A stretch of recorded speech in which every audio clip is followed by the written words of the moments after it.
नमस्कार दोस्तों, स्वागत है आप सभी का आप सबके अपने यूट्यूब चैनल फैक्ट नॉलेज में। दोस्तों, उम्मीद करता हूँ आप सबकी सीटेट की तैयारी बहुत अच्छे से ज़ोरों शोरों से चल रही होगी। देखिए, सीटेट की एग्ज़ाम कब होगा, मैं जैसा कहते आ रहा हूँ कि सीटेट की एग्ज़ाम कब होगा, क्या होगा, बहुत से लोग कमेंट करके पूछ रहे हैं। तो देखिए, सीटेट की एग्ज़ाम कभी भी उससे फ़र्क नहीं पड़ता, आपको अपनी तैयारी रखनी है, ठीक है। और हो सकता है कि जो है मैंने आपको पिछली वीडियो में बताया भी था कि हो सकता है कि एग्ज़ाम जो है अभी सितंबर में ना हो, क्योंकि नीट जेई वगैरह का एग्ज़ाम हो रहे हैं तो मुश्किल है। तो हो सकता है कि जो है दोनों एग्ज़ाम मर्ज कर दे, दिसंबर वाले फिर से वैकेंसी निकाले और दोनों मर्ज कर दे, या फिर इसी का एग्ज़ाम हो सकता है दिसंबर में हो, ठीक है।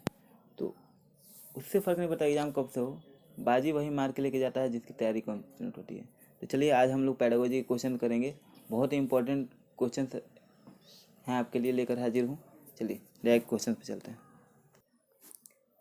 पहला क्वेश्चन हो जाएगा हम लोग का पेडागोजी का क्वेश्चन है। प्रैक्टिस सेट 1 और 2 मैंने ऑलरेडी करा दिया है। अब प्रैक्टिस सेट के नाम से चलेगा, practice set pedagogy practice set 1 2 already मैंने करा दिया है। या फिर जो भी आपका जो जिस सब्जेक्ट का होगा उसका प्रैक्टिस सेट के नाम से चलेगा, ठीक है। सीटेड प्रैक्टिस सेट 1 2 3 इसी के नाम से आगे से मैं चलाऊँगा आपको जो भी कराऊँगा। उसमें अलग अलग सब्जेक्ट होगा, अलग अलग दिन अलग सब्जेक्ट, किसी दिन पेडागोजी, किसी दिन ईवीएस, किसी दिन मैथ, किसी दिन हिंदी इंग्लिश, ऐसे कराऊंगा। तो पहला क्वेश्चन है, पियाजे के सिद्धांत के अनुसार निम्नलिखित में से कौन सा व्यक्ति के संज्ञानात्मक विकास को प्रभावित नहीं करेगा। तो कौन सा नहीं करेगा, ऑप्शन देख लीजिए, 4 ऑप्शन है। पहला ऑप्शन है सामाजिक अनुभव, सेकंड ऑप्शन है परिपक्वन, थर्ड है क्रियाकलाप, फोर है भाषा।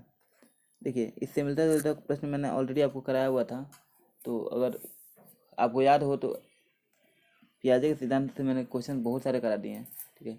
तो उम्मीद करता हूँ अब आपको जो है क्वेश्चन करने में दिक्कत नहीं होगा। आंसर जल्दी से अपना कमेंट बॉक्स में बताइए कि क्या होगा आपको आंसर लगता है। इसका आंसर हो जाएगा ऑप्शन नंबर 1, यानी कि सामाजिक अनुभव।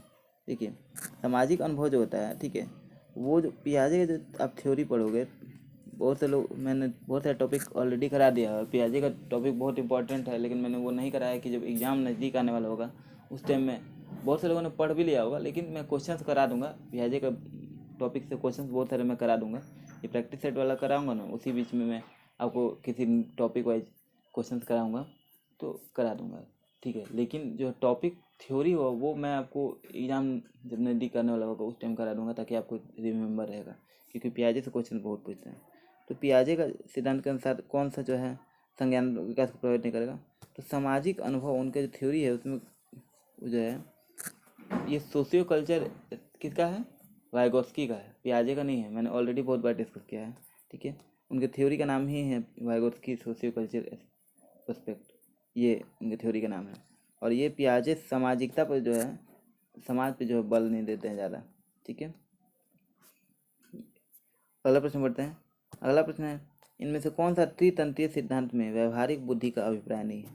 तो कौन सा नहीं है, ऑप्शन देख लेते हैं। केवल अपने विषय में व्यवहारिक रूप से विचार करना, सेकंड है इस प्रकार के पर्यावरण का चयन करना जिसमें आप सफल हो सकते हैं, थर्ड है पर्यावरण के साथ अनुकूलन करना, और फोर्थ ऑप्शन है पर्यावरण का पुनः निर्माण करना। तो इसका करेक्ट आंसर क्या होगा, इसका करेक्ट आंसर होगा ऑप्शन नंबर हमारा 1, यानी कि जो है कौन सा व्यवहारिक बुद्धि का अभिप्राय नहीं है, अपने विषय में जो है व्यवहारिक रूप से विचार करना, ये जो है त्रितंत्रीय सिद्धांत में व्यवहारिक बुद्धि का अभिप्राय नहीं है। अब लाजमी भी है, देखिए, आप केवल अपने बारे में सोच रहे हैं, ठीक है, अपने विषय में व्यवहारिक रूप से विचार करना है, ये चीज़ें व्यवहारिक तो नहीं है, ठीक है। वो तो सेल्फ जो है सेंटर्डनेस हो गया, या फिर सेल्फनेस हो गया, ठीक है, सेल्फिशनेस जिसको कहते हैं हम लोग, ठीक है, नॉर्मल भाषा में। बाकी पर्यावरण का पुनर्निर्माण करना, पर्यावरण के साथ अनुकूलन करना, ये सारी चीज़ें आप जो है अलग आती हैं, लेकिन व्यवहारिक बुद्धि में ये पहला वाला ऑप्शन नहीं होगा। अगले प्रश्न पढ़ते हैं, इसमें ज़्यादा कुछ डिस्कस करने जैसा था नहीं। अगला प्रश्न, बच्चों के शाब्दिक या गैर शाब्दिक दंड देने का परिणाम होता है, तो क्या होता है, ऑप्शन देख लेते हैं। पहला है बच्चे की छवि सुधारना, छवि की सुरक्षा करना, सेकंड है उनके अंकों में सुधार करना, थर्ड है उनके स्वयं की अवधारणा को नष्ट करना, और फोर्थ ऑप्शन है उन्हें कार्य करने के लिए प्रेरित करना। तो क्या होगा इसका आंसर, जल्दी से अपना आंसर कमेंट बॉक्स में लिखिए, क्या आंसर लगता है आपको। इसका आंसर होगा ऑप्शन नंबर 3, यानी कि जो है उनके स्वयं के प्रति अवधारणा को नष्ट करना है। ये जो है शाब्दिक या गैर शाब्दिक दंड देने का परिणाम होता है, ठीक है। जब आप बच्चे को शाब्दिक या गैर शाब्दिक दंड देते हैं, ठीक है। तो बच्चा क्या होता है, सब कोई भी प्रकार का दंड की बात हो रही है, अगर आप शाब्दिक यानी कि बोल के या गैर शाब्दिक जैसे भी आप कुछ करा के दंड देते हो, तो क्या होता है उनके जो स्वयं के प्रति अवधारणा है, जैसे मान लीजिए कि वो व्यस्त हैं या वो अच्छे से कर ले रहे हैं, वो कर सकते हैं, वो चीज़ कर लेंगे, ठीक है। उनको ज़रूरत नहीं है होमवर्क करने की, मान लीजिए, ठीक है, कोई होमवर्क दिया आपने, होमवर्क नहीं, उनको करने की जरूरत नहीं है, उनका यही सोचना हो। तो उनकी उस अवधारणा को नष्ट करना स्वयं के प्रति, ठीक है, कि वही सबसे बेस्ट हैं, बाकी सब तो बेकार हैं, ये सारी चीज़ें अवधारणा उनको जो है नष्ट करना, ये जो है उसका परिणाम होता है, ठीक है। अगला प्रश्न, अध्यापिका ने एक कमेटी के प्रधान को सभापति के स्थान पर सभाध्यक्ष लिखा, यह संकेत करता है।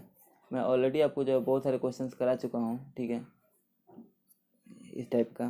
तो ये क्वेश्चन मुझे नहीं लगता किसी को परेशानी होनी चाहिए, फिर भी देखता हूँ कितने लोग इसका सही आंसर देते हैं। तो यह संकेत करता है, तो क्या करता है कि अध्यापिका जो है वो भाषा पर अच्छा अधिकार रखती है, एक लिंग मुक्त भाषा का प्रयोग कर रही है, थर्ड है लिंग पूर्वाग्रह से ग्रस्त है, और फोर्थ है एक अधिक उपयुक्त पारिभाषिक शब्द का पालन करती है। तो इसका करेक्ट आंसर क्या होगा?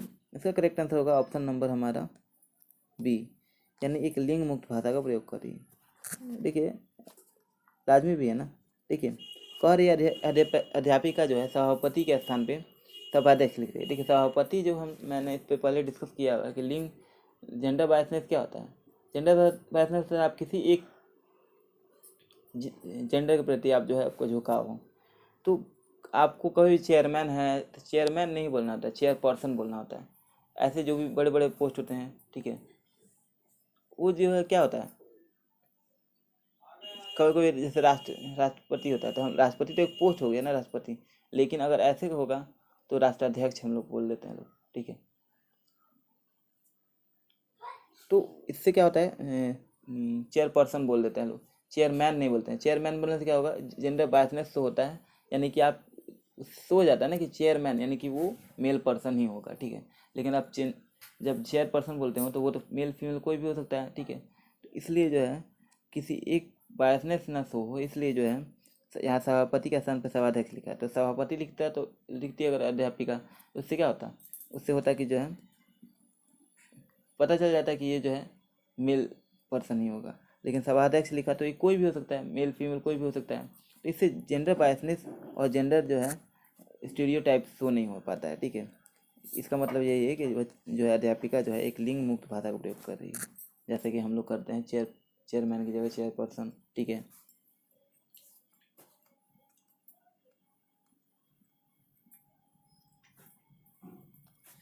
अगला, सतत एवं व्यापक मूल्यांकन के लिए मूल्यांकन जो है किस लिए आवश्यक है। तो सतत व्यापक मूल्यांकन किस लिए आवश्यक है, ये क्वेश्चन पूछा जाता है। ऑप्शन देख लेते हैं। शिक्षा बोर्ड की जवाबदेही कम करने के लिए।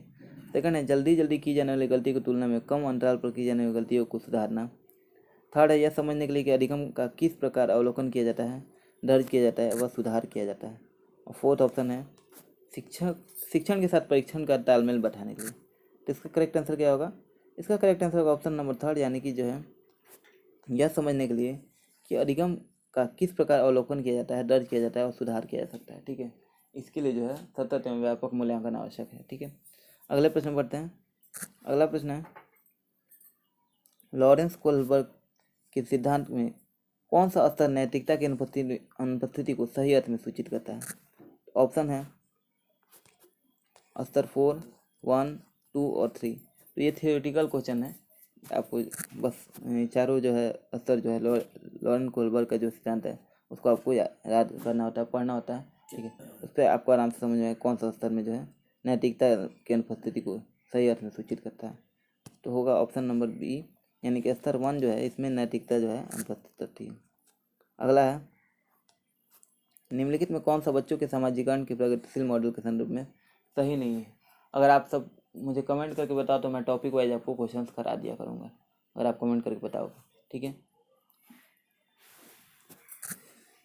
अगले प्रश्न पढ़ते हैं। प्रश्न देख लेते हैं। निम्नलिखित में कौन सा बच्चों के सामाजिकरण के प्रगतिशील मॉडल के संदर्भ में सही नहीं है।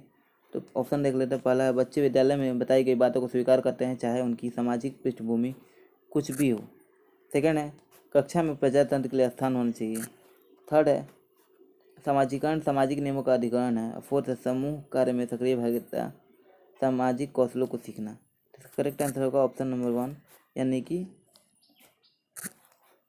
बच्चे विद्यालय में बताई गई बातों को स्वीकार करते हैं, ठीक है, चाहे उनकी सामाजिक पृष्ठभूमि कुछ भी हो। ठीक है, सामाजिकरण के प्रगतिशील मॉडल के बारे में ये जो है सही नहीं है, यानी कि बच्चे जो है उनकी सामाजिक पृष्ठभूमि कुछ भी हो लेकिन विद्यालय में बताई गई बात को वो स्वीकार करते हैं, ये बात गलत होगा। क्यों? क्योंकि देखिए बच्चे अगर ऐसा तो नहीं है ना, अलग अलग पृष्ठभूमि से आएंगे बच्चे, तो उनके जो है अगर ऑब्वियस है कि अलग अलग पृष्ठभूमि से आएंगे तो बच्चे बताई गई बातें विद्यालय में बताई गई बातें सारे बच्चों पर तो लागू नहीं हो पाएंगी ना, सारे बच्चे उसको पूरी तरह से स्वीकार भी नहीं कर पाएंगे। अब जबरदस्ती आप कर रहे हो तो बात अलग है, बट ऐसा तो मुमकिन नहीं है। इसलिए ये जो ऑप्शन यहाँ पे नहीं पूछ रहा था, तो ऑप्शन नंबर 1 सही हो जाएगा। अगला प्रश्न पढ़ते हैं।